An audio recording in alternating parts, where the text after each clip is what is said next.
চরম জায়গায় নিয়ে গেছে বাংলাদেশটাকে। মানুষ অতিষ্ঠ। আমরা উত্তরণের পথ নির্বাচন, কিন্তু সেটা ইউনূসের অধীনে না, সেটা ইউনূসের অধীনে না। ইউনূসকে পদত্যাগে বাধ্য করব, গণজাগরণ সৃষ্টি করে ইউনূস চলে যাবে, নতুন কেয়ারটেকার গভর্নমেন্ট আসবে, নতুন কেয়ারটেকার গভর্নমেন্টের মধ্য দিয়ে অবৈধ অস্ত্র উদ্ধার হবে, শীর্ষ সন্ত্রাসী জঙ্গিদের গ্রেপ্তার করা হবে, একটা লেভেল প্লেইং ফিল্ড, সকল দল সমানভাবে অধিকার পাবে, রাজনীতি করার চর্চা সুযোগ পাবে, তারপরে নির্বাচন হবে। এবং সেটি খুব বেশি দিনে না, যেটি আপনি বলছেন যে ক্লোজ টু এন্ড, খুব কাছাকাছি চলে এসেছি।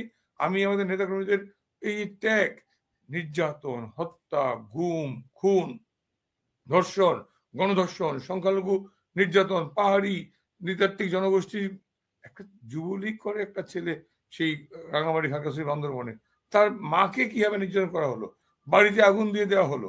অর্থাৎ হিন্দু, বৌদ্ধ, খ্রিস্টান এবং মুসলিম সম্প্রদায়ের কেউ নিরাপদ না।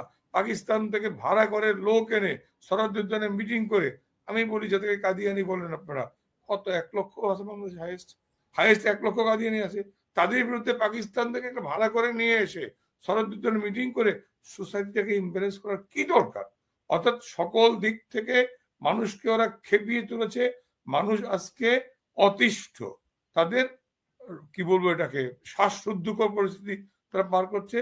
একটু সুযোগ পেলেই বিস্ফোরণ ঘটবে।